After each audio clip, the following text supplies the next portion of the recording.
Comic Watchers Show. This is episode 59. I'm your host, Matt Meyer, coming at you from Oklahoma City, representing maybe not all, but at least a few things ComicWatch.com. With me, as always, are my fellow Comic Watchers, Nick Osborne from Carthage, Texas, and Mighty Mike Eakins from Virginia. Gentlemen, say hello to the kids at home. Hello, all to the kids at home. That's right. If you're actually letting kids watch this show, shame on you. Shame on you. Shame on you. No, not really. We're very friendly and kid-friendly even. But not in that way. But anyway, we've got an awesome show for you tonight. We're talking Suicide Squad #1 by Tom Taylor and Bruno Redondo. Then we are getting into all things Star Wars, kicking it off with Star Wars Rise of Kylo Ren #1, courtesy of Marvel, Charles Soule and Will Sliney. But of course, first and foremost, we have the news of the week from our very own Scoop Johnson. Greetings, folks, and welcome back, everybody. Probably the first form, we're going to kick off the news with a bit of sad condolences. The comic world lost a huge talent from unknown causes. And please pardon the unknown of pronouncing his last name, but Jerry Alan Gulen passed away on the 20th of December from unknown causes. I do believe he was at home in the Philippines, but it's just a huge loss for comicdom all around. And you can read his obituary that we produced on the website as well. But unless you gentlemen want to add on anything to Jerry's life or anything like that. All right, so we'll go in with the a little more upbeat news to follow on. Valiant, continuing their domination of 2020, was announced that they are getting back into the video game news, video game genre. Pardon me. Not since their days from being owned by Acclaim have they been in this. So right now, all the details are pretty mum. We do know that they are teaming up with Blowfish Studios. Which should be really cool. I do believe that was announced that Bloodshot, of course, is going to be the first game that they're going to try to get on consoles as well. Awesome. Yeah, it looks pretty good. Nothing had really been confirmed yet, but one of the heads at Blowfish mentioned that Ninjak, Bloodshot, and Exo Manowar were all of his all-time favorite characters. So we don't know exactly what's coming. But I feel like he gave us a hint with those three names, and that's kind of what they're looking at. Yeah. Well, I think all three of those characters would lend themselves pretty well to video games, so Absolutely. That makes sense.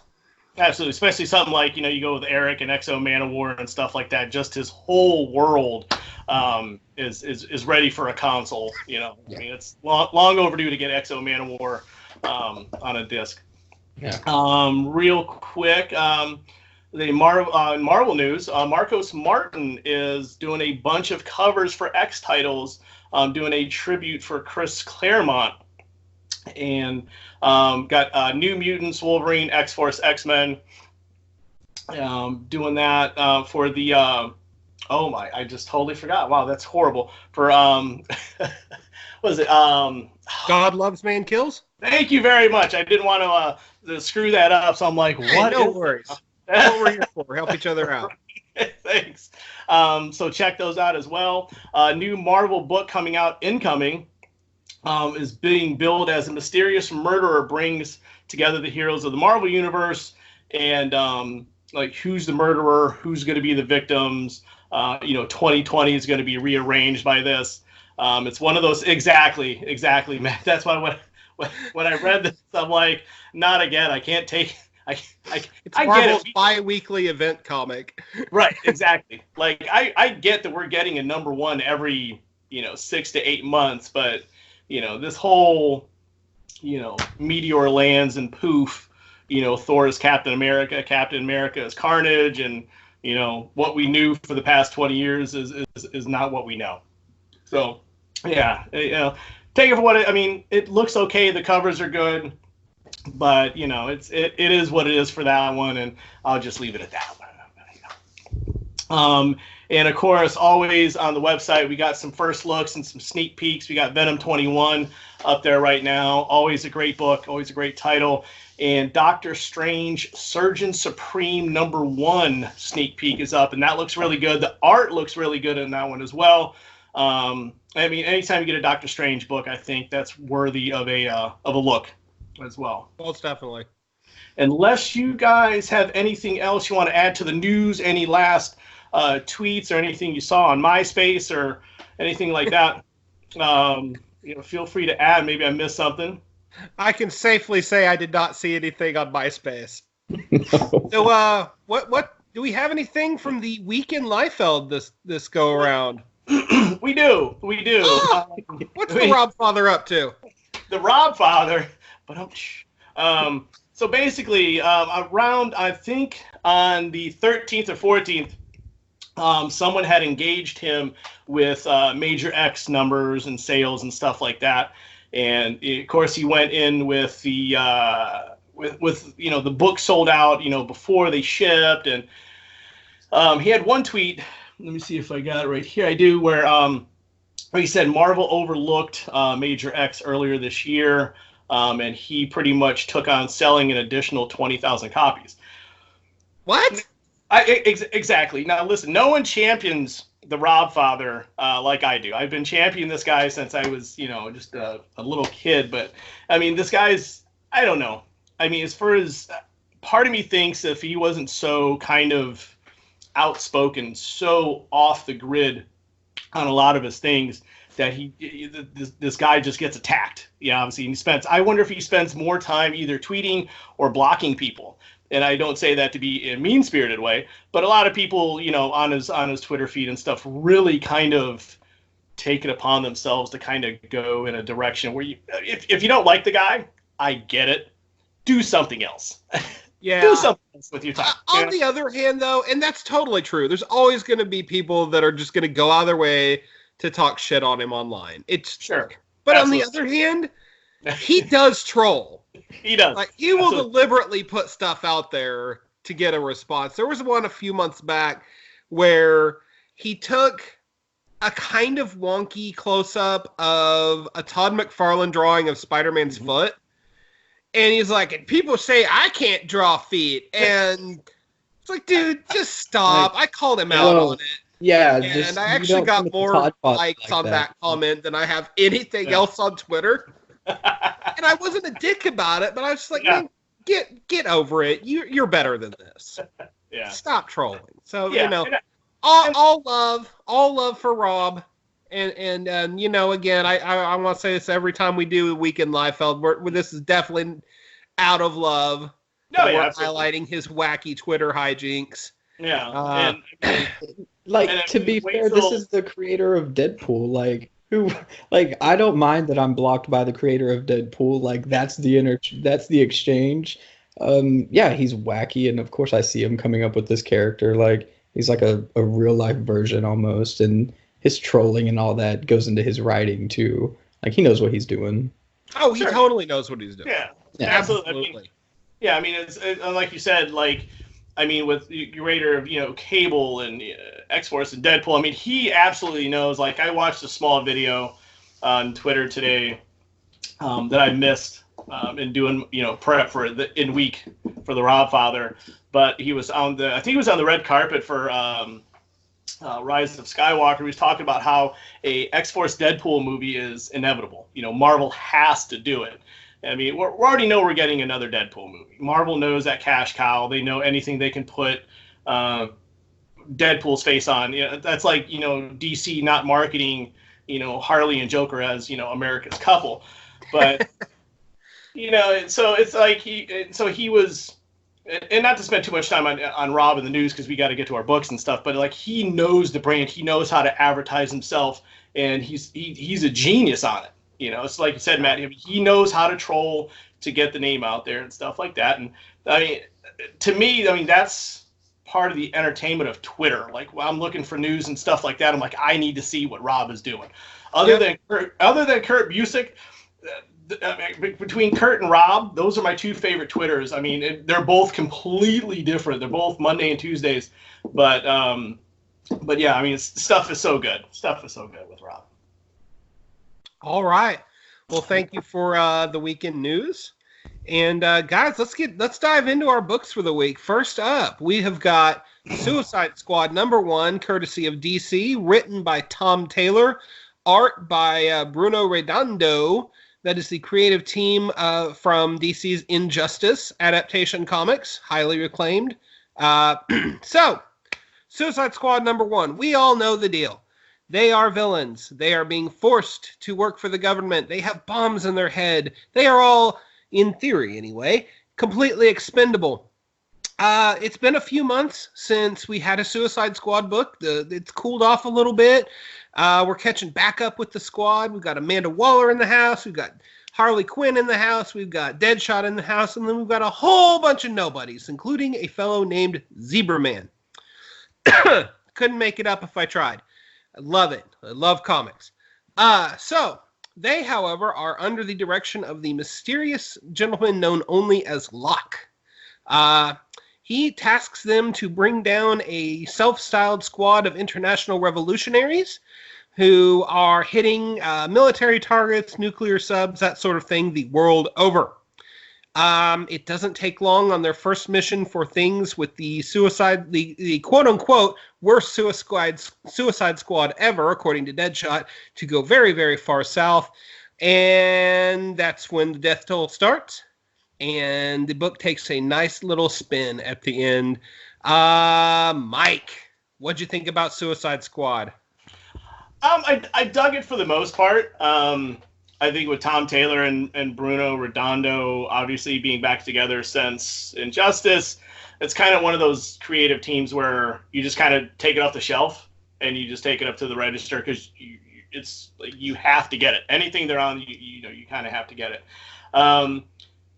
The art for me on this book stuck out more than the writing itself. Now, don't take that as me saying the writing was bad, because the writing was not bad.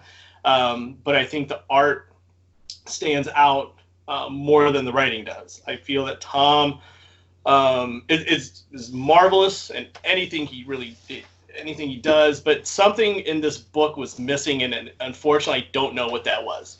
I've read this issue numerous times, and I'm almost to the point where you're going like panel by panel, and maybe I'm looking for like punctuation errors or something like that. But because there's something there that, while good, and while I'm going to hang on for a couple issues to kind of see where this goes, especially with, Osita,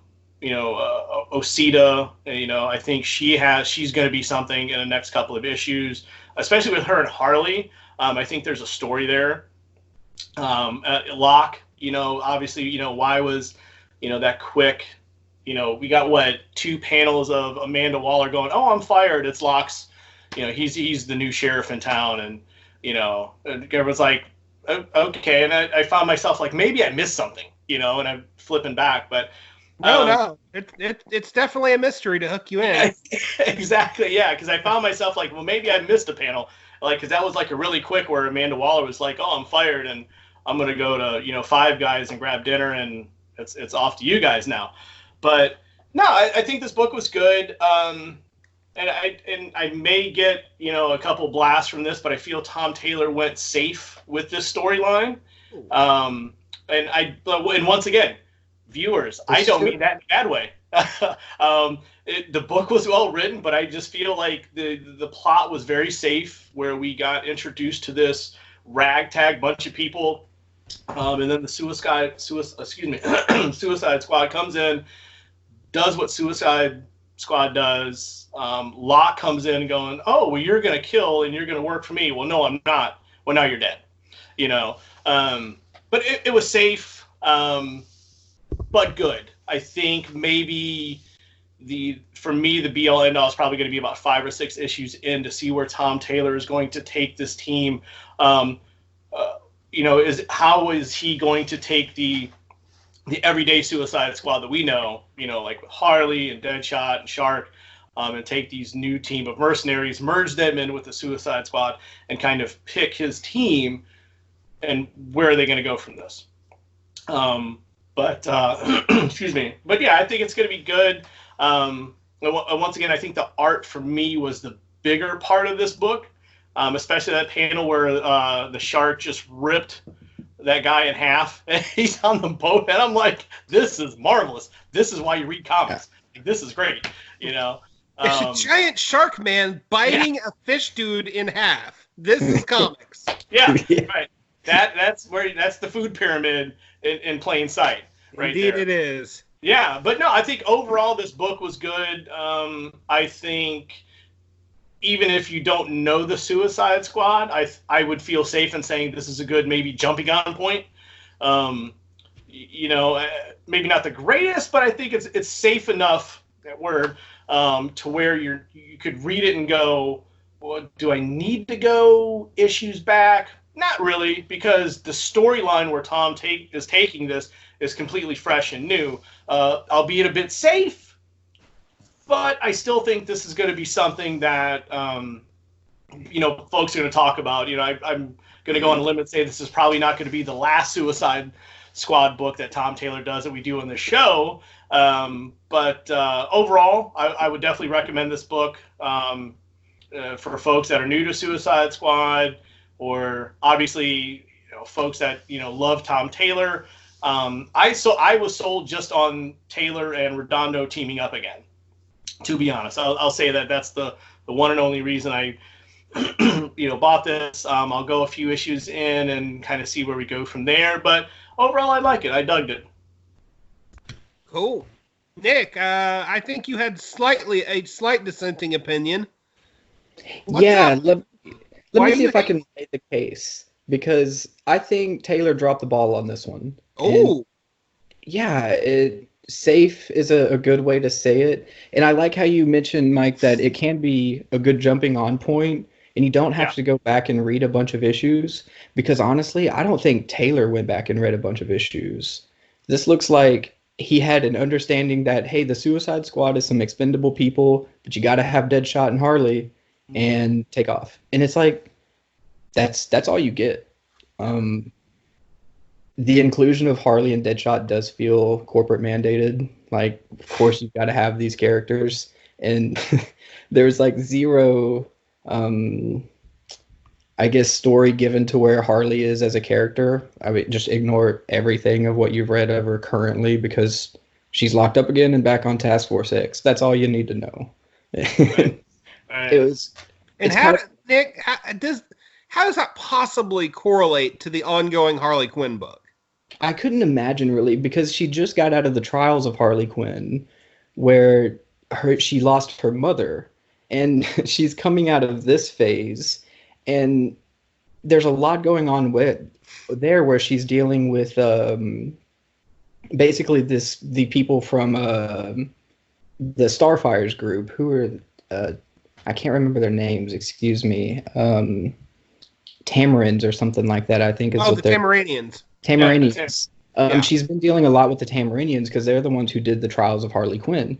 So she's coming out of this, and she's also got the miniseries with Harley Quinn and Poison Ivy, where she's taking care of Pamela post Heroes in Crisis, because, you know, there's a lot that happened with Poison Ivy in that. So they pick up on her story and use Harley as a catalyst to explore that friendship and that healing. And that ties closer in with the ongoing. You can make sense of that. Right. So in comes Suicide Squad with Tom Taylor, and Harley Quinn is none of that. She is the same Harley Quinn that you know about from a 2 or 3 sentence description of her, and she's got to be in Suicide Squad. So he takes these characters that you expect out of a Suicide Squad book. You got Deadshot, you got Amanda Waller, and you've got Harley. It's like this pinnacle of pull for DC Comics. But he doesn't use them. More interested in using the revolutionaries, in that you've got TNT, Chaos Kitten, Ozita, Jog, Thessaline, Deadly Six. Do any of these names ring a bell, or do you care about their story? Because they all died in like the first 8 pages of this book. So, and I guarantee you, most of them will be dead before issue 10. We'll say. Yeah, so he's created this team. He really harped on this team of expendable people, and that's what creates Suicide Squad. But that's a double-edged sword, because the characters that we care about and that we want to follow the story have been put towards the back, and he kind of disregarded them in favor of these expendable characters that I really have no connection with or interest in seeing where their story's going as it ties into this, because we've already seen that really doesn't care for any continuity with the characters that we currently care about, so where they're going to go isn't that important. And these characters that we're now asked to relate to and to care about and to carry this series, you've got Cavalier and Magpie and Zebra Man among that bunch. We need more Zebra Man, damn it. And it was like Zebra Man is there, so you get that panel where Harley's like, "Do you even like zebras?" And he's like, I haven't thought about it." It was a great moment. Yeah. Like, he was all self-conscious when he said it too, like, ooh. And she's like, "You never thought about it?" But like that, he gets the humor of Harley, but that's it. And it's like, you could do that with any character. You didn't need Harley for that. You really didn't. You didn't. But like Mike was saying, her presence in this book has editorial mandate written all over it, not necessarily Tom Taylor. And so, I mean, Harley, because she's a victim of that a lot with DC Comics. Sure, absolutely.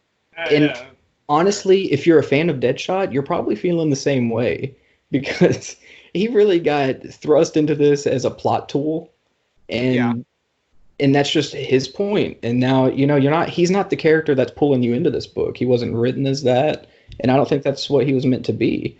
And I say all of these things to say Tom Taylor didn't write a book that pulls me in with these characters. You have a concept of expendable people with Suicide Squad and Task Force X, familiar faces, but that's kind of it, and not much else.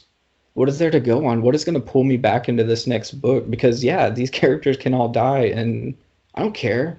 Kill them all off. It's not going to mean anything to me, Well, but I mean, that's the basic conceit of Suicide Squad, though. Yeah, I mean, you can even pick. You can go back to any Suicide Squad, and that's the conceit. Yeah. So, I mean, if it's just, really, what you're saying, if I'm understanding you correctly, don't let me put words in your mouth. Is, you just kind of don't dig the concept. Well, it's not necessarily the concept. He's harped so hard on the idea that any of these characters are die, and I can't have an important fundamental character like Harley and Deadshot, because I'm not going to be able to pull them off the playing board. I can't take that toy chest and throw it out the window, or that toy and throw it out the window. So the concept of Suicide Squad, I think, works when there's consequence. And how do you bring consequence into a life or death thing like this?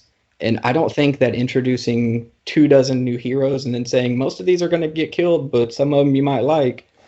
I actually now let me flip that on its head a little bit. Definitely. If Tom Taylor creates these characters in this and gets me to like them, and then kills them, he's done his job as a writer. It's true. Because if I care, you're absolutely right. If I don't care about these people, it doesn't matter. Oh.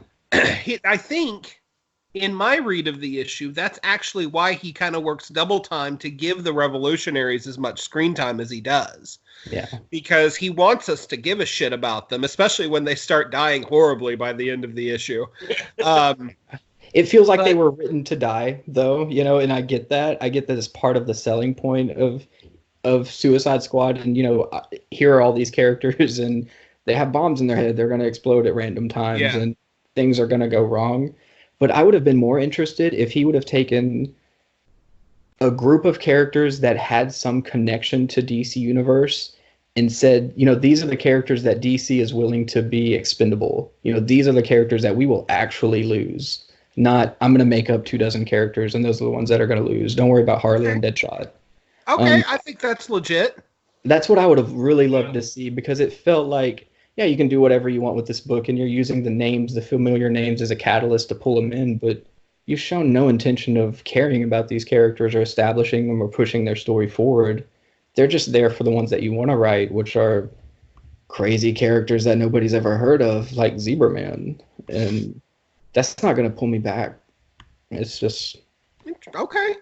I actually wound up really liking it. Kind of for the reasons that you said you didn't like it. But I'll actually start with the art. I think we can all agree that the art was just gorgeous throughout. Fantastic. Like Redondo's page layouts, especially that one where the general gets dropped from the sky and just little red mist explosion. Yeah, because there's like a conversation going on. The issue all throughout has some awesome page layouts like that. Yeah. I mean, everyone is sharply rendered. The characters block really well throughout. It's great in terms of art. I'm interested in it because just I think as far as setting the narrative up, like we all know what Suicide Squad is. If he had come in and just said, well, here's a new Suicide Squad off on a crazy mission, who would have cared? But I think that the way that he sets everything up by flipping the script on these revolutionaries and forcing them to work for Task Force X is a pretty cool concept. And you're right, Deadshot and Harley are kind of just there because they have to be. And, excuse me, I kind of take that with a grain of salt. One, I absolutely love Deadshot. The dude is just a great, fun piece of work character, assuming he's being written correctly. And that little note in there that he's quietly working on a nervous breakdown kind of leads me to believe that Tom Taylor has done his homework in terms of the old John Ostrander run, because the whole thing with Deadshot in that run, have either of you guys read it? The 80s and early 90s run? Yeah. The whole thing in there is he's a nihilist. He doesn't give a shit if he lives or dies. And the longer the book goes on and he doesn't die, the more torn and frayed he feels. And, Ostrander did an outstanding job with that. And I think Tom Taylor was signaling to us that he's going to pick that up. We'll see. I mean, I might be reading way too much into it. Harley, you know what? She's there. They're not going to kill her. The continuity of it sucks. You're absolutely right about that. But at the same time, she wasn't forced into the spotlight role of the book. And that was definitely something that the previous couple volumes of Suicide Squad really failed at, was they loaded the roster up with all of these named characters that they're not going to kill, and then maybe like one ringer per mission. Oh yeah, that's the dead guy.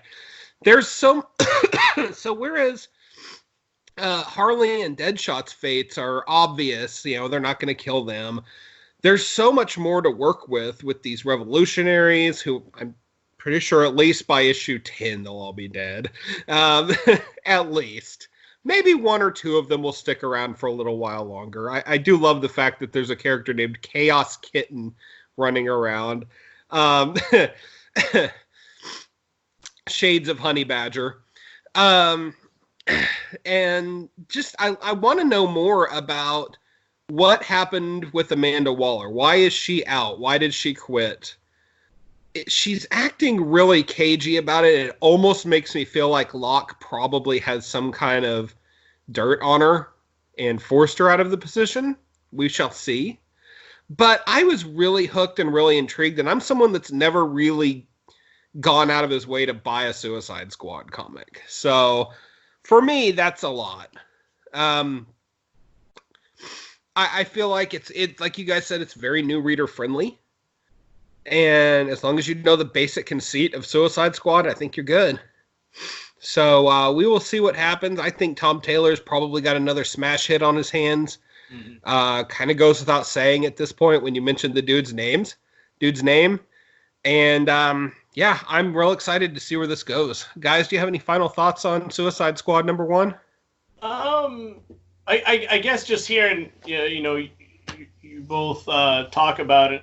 I guess maybe that thing that I'm missing is the fact that maybe it was just the mandated, okay, we have, Deadshot and Harley. We don't know enough about Amanda and why she, and I get that part, that, that first issue. But I'm excited to see where he takes this, because, I mean, it's kind of like he has this chance to, like a clean slate to really write a phenomenal Suicide Squad. Yeah. And like I said, I'm going to hang on for a few issues. But yeah, overall, like I said, it's not a bad book, but definitely safe. And I think there's some areas that have more questions, than normal. Of like, where are you going to take this as a first issue? Because obviously, in the first issue, you want to bring people in, you want to bring people to go, I need more about this book.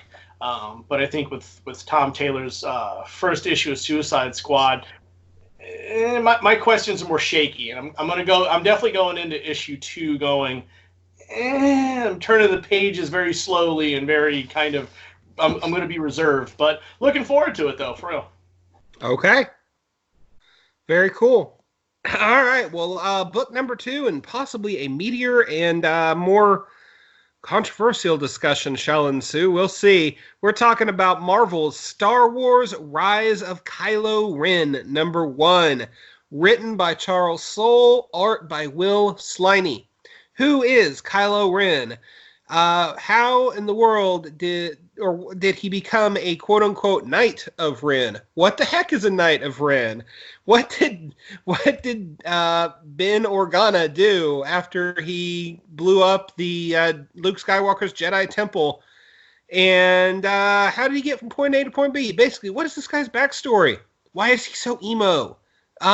We don't know, but Marvel's going to tell us.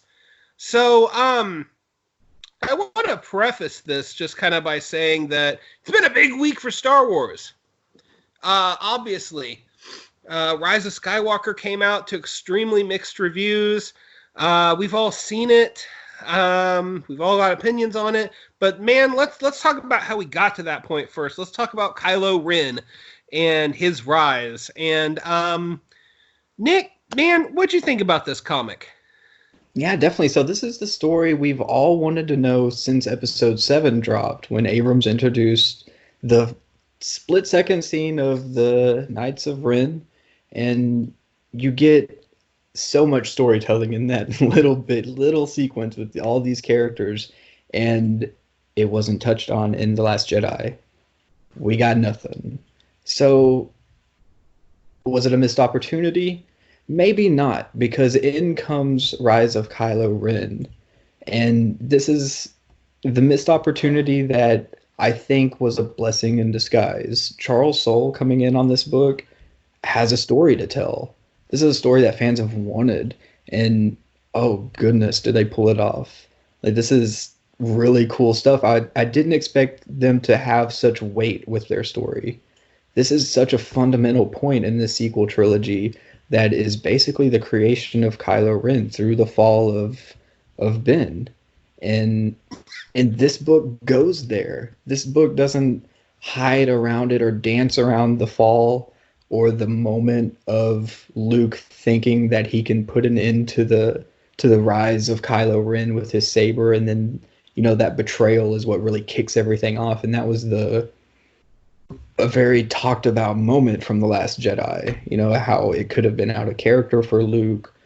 But I like to think that these types of ideas are what spur on books like this. So you get those pivotal moments, and then in comes Rise of Kylo Ren, that explores not just what the Knights of Ren are and what they do, but also what happened with the temple and Ben and that betrayal. So Charles Soule has just a story with weight on his hands, and part of what I like about this show so much is it creates a comparison between the two books that we talk about on the show. I can't help but do it. But I would like to say this is how you use a book to introduce new characters that you care about while also including the familiar IP that is mandated. So in this book, we've got the introduction of 3 new Jedi, or trainees, Padawans, whatever they're being called in this new temple. And so you have Ty, you have Hennix, and I believe you have Vo. And all 3 of these are the ones who are off-world when the actual fall of the temple happens. And characters we did no idea, like, this is why I read comics. The characters that didn't make it into the movies but have this fundamental impact on that moment, it gives it such weight, because while the temple's burning and Ben's standing there, then you get these new characters that show up. And that's how I get introduced to them, and I want to see where they're going and what their story is doing. But ultimately, it's about Kylo Ren, and Charles Soule just pulls this one off because he knows where it's going. And I think that's a fundamental point of the book. Nobody's going to tell you that you should read this before going to see The Rise of Skywalker, but you should, because this is an ultimate introduction into the story that you get from Rise of Skywalker. And I don't know how much spoilerish we're going to get into this, but the resolution that you're given is predicated on this moment. So to get that exploration is really, really powerful and really cool. And they pull it off with great action, great drama, and the artwork is just magnificent. Ben's face in every panel, every damn panel is just on point. Like really, really the look that you get out of him, just everything. While the writing is a little bit stronger, Star Wars has all the visuals. They capitalize on moments that maybe are not their original ones because they're pulling from the movies and stuff like that. But this book has a story to tell, has characters that already have a foundation, but he can build onto them. And it's going somewhere that's worthwhile. It will take us to a place that matters. And this story carries that weight really well. And I think it's that tact and that responsibility of character work that Charles Soule pulls off with the book. And it'll keep me coming back for a lot more. Okay. Mike, how about you? I will say that as a Star Wars fan, I was really pleased with this, especially someone that is coming off fresh of the Rise of Skywalker. Enjoy the Rise of Skywalker, shocker. But yeah, no, this book is a perfect lead-in. And real quick to get on before I get into why I like this book, I will say that not every panel depicting Ben was great, because I think it was on the third page or the second page where Ben is looking at the Jedi Temple burning. I immediately went back to that scene in Bill and Ted's Excellent Adventure where they're standing outside of the 7-Eleven, and Keanu Reeves just has this look on his face like, things are afoot, strange things are afoot at the Circle K. Other than that, I thought the art was great, but no, I really thought that this book was just really good from every panel. I mean, Will Sliney just did a remarkable job of capturing everything.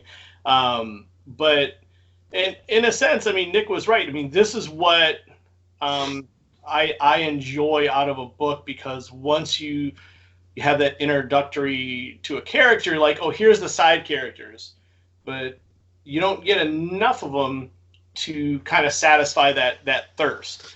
But they still play a role in the main story. So now I want to know if, Ben is that much to the dark side, because he could have blew up, Hennick's and Vo's ship. He could have blew him up, but he chose not to.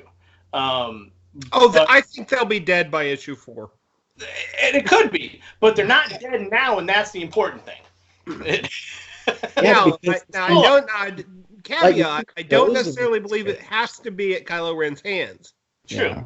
But I do not believe that these Jedi trainees make it out of this story alive at this point. Good. Yeah. Right.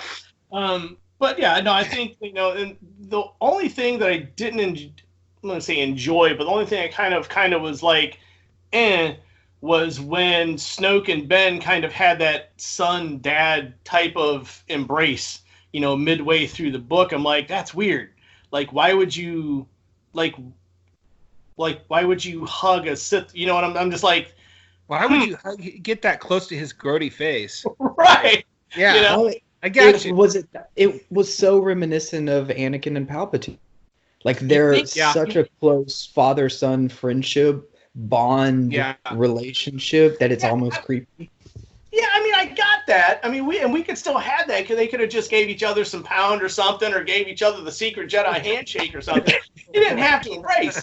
That's my thing, and I'm not going to go like, I live in my mom's basement and I ask for the Wi-Fi password every Saturday afternoon, but that was the only part of the book I kind of tilted my head with. I'm like, that's weird. But no, I really think this book is a great introduction to Kylo, to Ben, however you want to put him, and the Knights of Ren. I mean, the first couple of pages in this book really set a great tone of a great page turner, and especially with where I'm Ren. Well, I'm not Ren. That's not my name. This is Ren, and this is who you work for. This is who you worship. Was very reminiscent of the character Silas from the Da Vinci Code. He was the guy that was whipping his back, and he was part of the Opus Dei. I don't know why my brain went there when I was reading this book, but that was immediately where I went to. I was like, wow, this, where, Soleil is going with this really has that type of feel. And now the Knights of Ren have kind of, to me, I think, taken on their own storyline.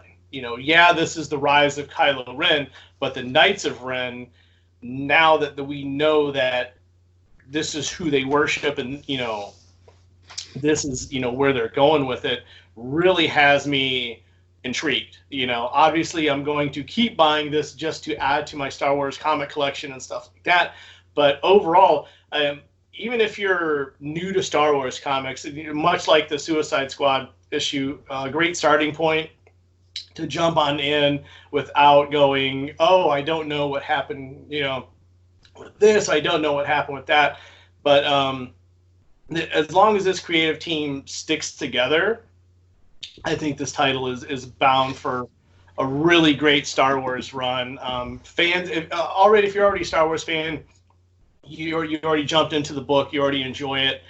For new Star Wars fans, the casual comic collector, I think this is a great jumping on point, because they really did a really great job with this, and a highly recommended book. Highly recommended book. Awesome. Nick, I want to throw a counterpoint at you on the art, because I loved the art except for Adam Driver's face. I don't look anything like him at any point in time in the book. It's kind of this is my opinion, kind of an uncanny valley thing going on where it's like almost him, but not quite. It's just slightly off model, just enough that I noticed it on every panel, especially the one you were talking about, Mike, where he's looking up and it's kind of like he's going, wah! And exactly. That's the sound effect my mind made when I saw that panel. Yeah. I'm sitting here going strange things are afoot at the circle. Yes. But I mean, other than that, I really treasure Will Sliney's art. I really do. He's a good, very underrated artist. Yeah. Reading this story though, my thought when I finished the issue was, why the hell wasn't this story in The Last Jedi? In some capacity. Come on, it's so obvious that this story needed to have been told well before now. Yeah. And it just seems like such a missed opportunity in the films to have A, given more depth to Kylo's backstory, and B, explain what the hell a Knight of Ren even is. I think that was everyone's first question when Force Awakens came out, is why isn't this guy going by the name Darth? Wait, Knight of Ren? What is that? That's weird. And where's Stimpy? And the idea of Kylo Ren's arc has been really unique in Star Wars, because he's almost like what could have happened to Luke if Luke had succumbed to the dark side. Mm-hmm. Because it's kind of a running gag amongst fandom that Luke Skywalker's a little whiny. Well, Kylo Ren's very petulant, and I don't, I see parallels there, and I think that's really interesting, because Kylo Ren is a way of Star Wars saying, look, if Luke Skywalker had succumbed, this might be what he had looked like. Cool. As far as this comic goes, I think, like I said, I think this is a story that really did need to be told. I wish in some capacity it had been told earlier. Charles Soule writes really good Star Wars. Really good Star Wars. I know when Marvel first picked the property back up in 2015, Jason Aaron was the first writer on the book for a while, and I just never felt like he had quite the right voice for the universe. I mean, it wasn't bad, but it just never quite felt right. It didn't click with me. But I read one issue of Charles Soule here, and my first response is, hell yeah, this is Star Wars. This definitely feels like it. So, good comic. I think it's going to wind up being a really strong miniseries that fills a very crucial storytelling gap in the sequel trilogy, and you should check it out. It's worth your time. So with that said, guys, and I realize we could probably make a whole nother episode out of this talk, so let's not get too deep in the weeds, but Rise of Skywalker, how do we not talk about this? Such a big event in fandom. And I'm dying to hear what you guys thought about it. Yeah, definitely. So we'll try to keep it pretty brief because like you said, we can do a whole show on this. Yeah. So in a few sentences, I walked out of the theater thinking it was a really magnificent Star Wars story, that it closed out the saga in a way that felt neat and tidy with a bow tied on top. But in doing so, they took certain steps to essentially rewrite what happened in The Last Jedi. They minimized Rose Tico's role incredibly. They did fan service moments that went against the way the story was progressing. And that's good. That's where the conflict is for me. It's a great story. Who doesn't love all of this in Star Wars? It gives you every plus. But those storytelling decisions are questionable. Okay, Mike, what'd you think? I left satisfied. I walked in with going into kind of leaving my Star Wars fandom, nerddom at home, because I really wanted to go into this movie for just entertainment value, and then I'll process it as lifelong Star Wars fan and EU fan and all that good stuff. Overall, I would say a solid 8 out of 10. I felt like like Nick said, there was definitely some fan service. The movie's still new, so I'm not gonna kind of super spoil it. But the biggest issue I have is definitely at the end, after the Palpatine part and with Ben and Rey. That was the one thing that I kind of went, my wife went, the theater, and there was an audible really, did you really do this? Other than that, overall, the movie was good. I think J.J. Abrams, all hail, Abrams. I think he did a lot of stuff to undo what Rian Johnson did. And I'm not a huge fan of what Rian Johnson did. However, I don't know if I'm a huge fan of what J.J. Abrams did just to undo what Rian Johnson did. But overall, that's it. Movie, other than internet trolls and toxicity aside, go for the enjoyment, go for the entertainment. It definitely well worth the Blu-ray purchase when it comes out, probably next week. So, well, Mike, I think you hit the nail on the head of kind of my read on it. Is this movie bent over backwards to please fans that felt alienated after Last Jedi? Absolutely. And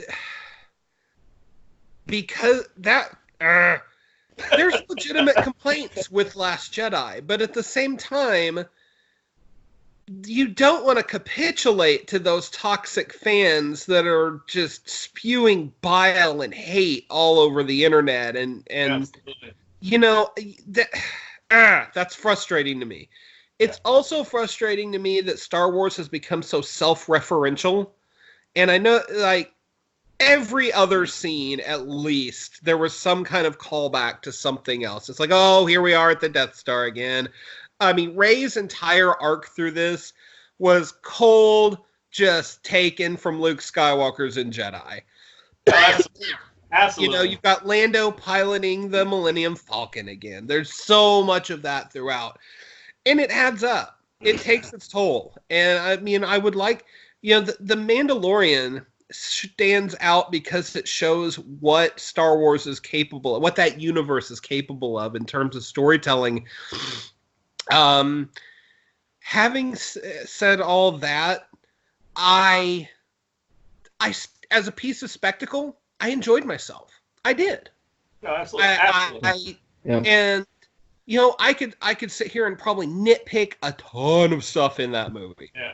But at the end of the day, as a Star Wars fan, I left the theater enjoying myself. Sure, absolutely. All of that bullshit aside. Yeah.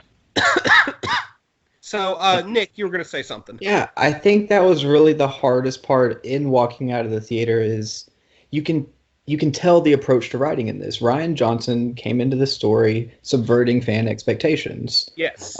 Rey isn't somebody, she's nobody. And that's the devastating part to hear.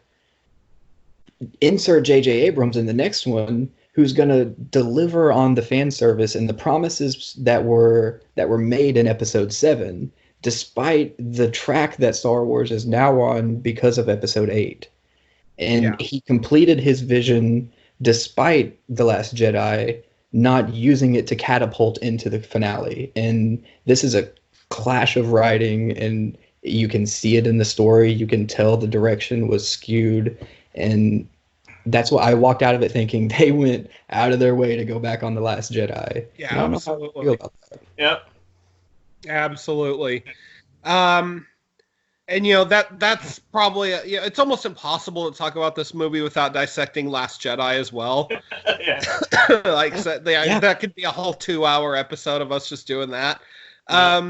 But it's so intrinsic to the story they told that you can tell what they were doing. Yeah. Absolutely. You cannot discuss one without discussing the other. There's broader conversation to be had on the impact of fandom. I mean, we could talk a while about it. Maybe we'll do a special episode. Who knows? Just throwing that out there. I think Mike's excited. You know what? All hail Carrie Fisher. You know, her final screen performance. Yeah. Although I think it was taken from archival footage, correct?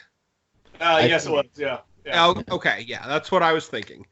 That was really weird, the way that they had Leia go out. Spoilers. Princess Leia died because Carrie Fisher died. I don't know if we should be laughing, but But in my mind, you know, Carrie Fisher passed away not long after they wrapped principal photography on Last Jedi. It wouldn't have been that difficult to have found some footage, or at least digitally edited some footage, and put her at the helm of that ship that Laura Dern's purple-haired general was piloting on the Suicide Run. How awesome would that have been for Princess Leia to go out in a blaze of glory to save the rebellion? You know? Absolutely. That's, missed opportunities. Yeah, I mean, she gave the rebellion hope. She gave everyone hope. Like, there is a reason why we're fighting. There's a reason why, rallying the troops, so to speak. That would have been marvelous. And now in this one, it's just like, well, she's dead because she connected really hard with the Force. Huh? Oh, okay. I guess same thing happened to Luke. So I guess. I don't know. Very weird. Very weird decisions. Again, but hey, didn't regret it. I want to sit down and just watch the sequel trilogy like one lazy Saturday and really absorb it as a whole as soon as Rise of Skywalker comes out to streaming. And then I'll probably have some, broader thoughts on it. But until then, this was serviceable. It was fan expectation. It was what it was, So it's the end of the Skywalker saga series.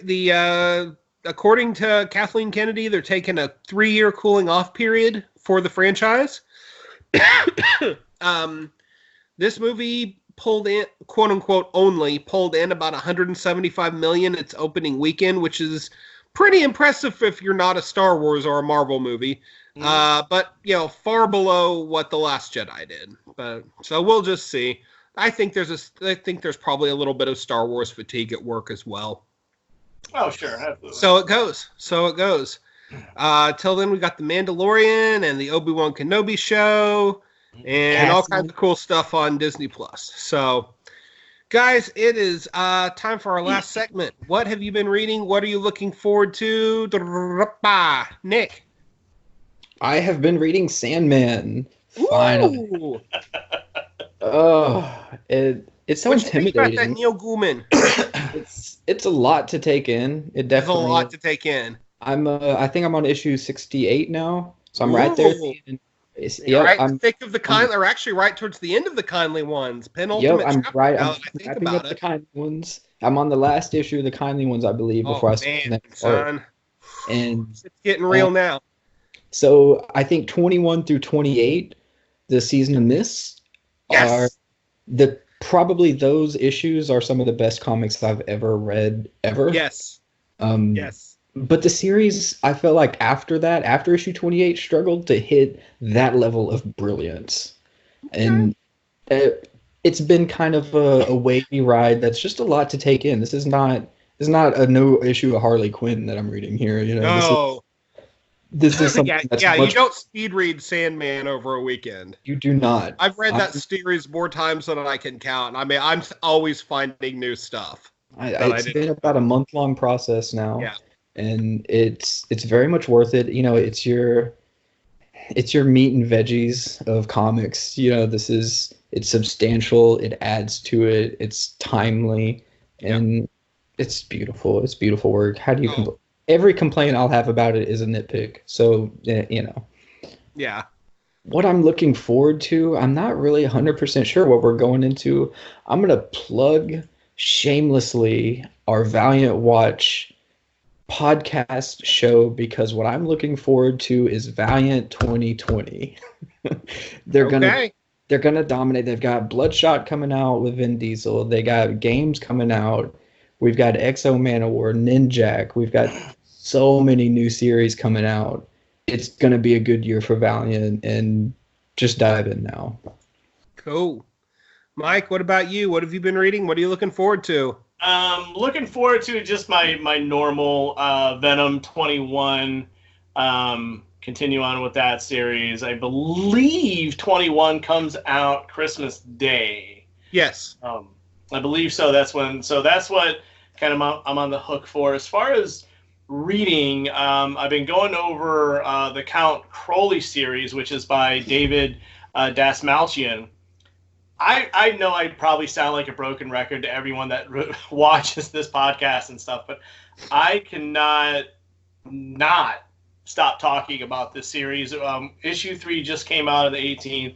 It's only a 4-issue mini from Dark Horse, but this is one of those series that I just think everything, the stars have aligned. The moon is in the spectrum, however you want to put it. David Dasmalchian, Lucas Kettner have really put together a really good book, a really good series.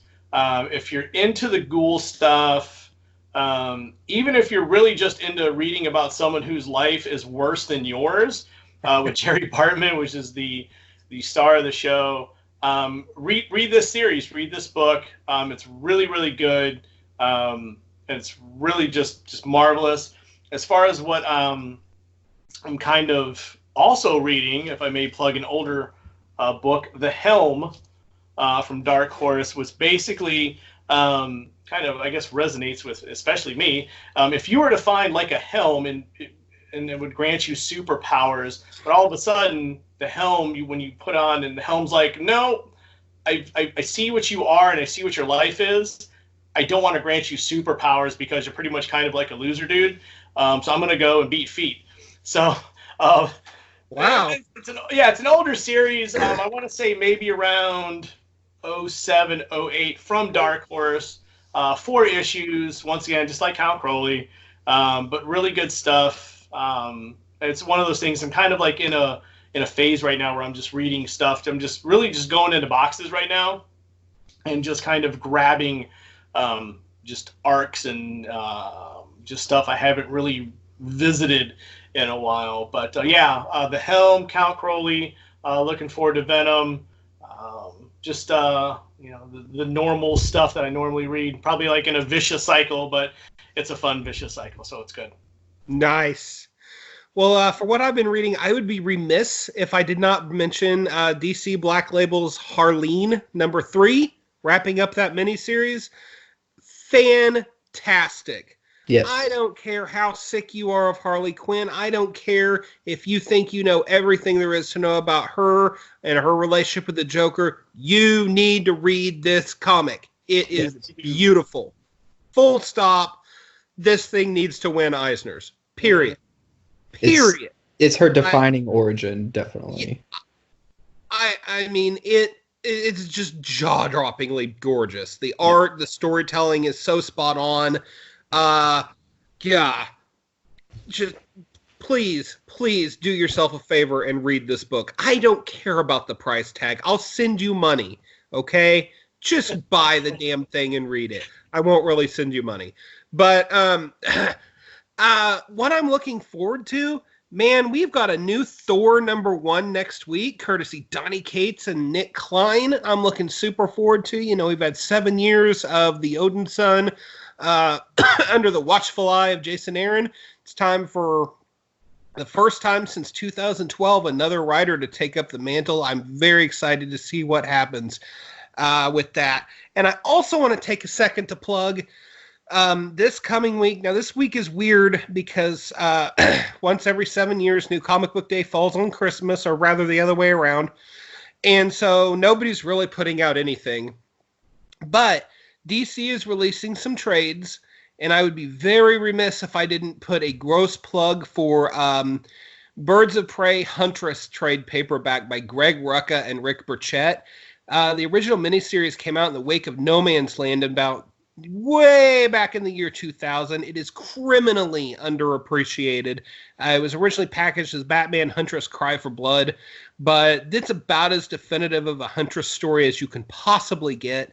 They're repackaging it as Birds of Prey as part of a big marketing push for February's Birds of Prey movie. And my God, this is comic book storytelling at its absolute finest. Do yourself a favor and look up this lost classic when it comes out in its new collected form. Well, guys, I think that's it. I've had a blast this week. Mm-hmm.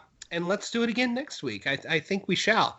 So, from us to you, thank you for listening. This has been episode number 59 of the Comic Watchers Show, which, of course, is part of the Comic Watch family. Pro news and reviews written for fans by fans. I'm your host, Matt. Thank you for listening, and see you next time.